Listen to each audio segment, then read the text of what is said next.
welcome back to my channel. So it's Nicole Losinga, registered dietitian, and I am often meal prepping for you and cooking a lot of plant-based foods.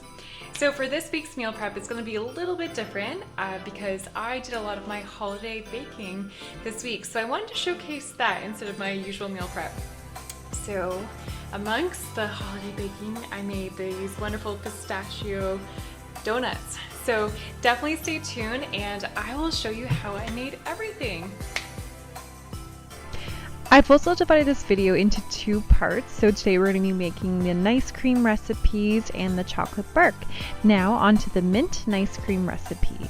So you're putting in half a frozen avocado into a blender, 1 full can of coconut milk, 1 frozen banana, teaspoon of peppermint extract along with a tablespoon of maple syrup and a teaspoon of lemon juice. You're blending that up, putting that into a freezer safe container for about half an hour before eating it.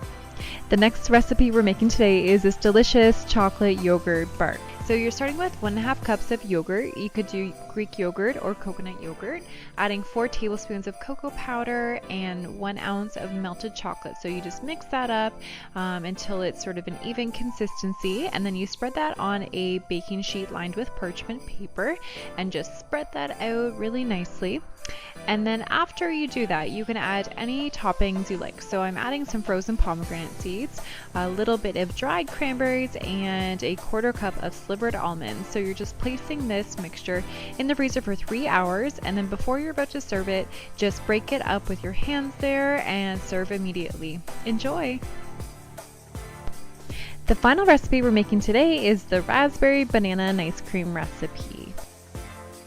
So I'm putting in 1 cup of frozen raspberries, and I'm putting in 2 whole frozen bananas chopped up, and only a little bit, a 1/4 cup of plant-based milk. You can use any kind of milk you like. And then I'm just putting that mixture into a freezer safe container, and I'm freezing it for about half an hour before eating it. Alright, well thanks so much for joining me for another Sunday meal prep. You can head on over to NicoleLosinga.com to grab the full recipes, and definitely subscribe if you like these Sunday meal preps. Alright, thanks so much everyone. Bye for now.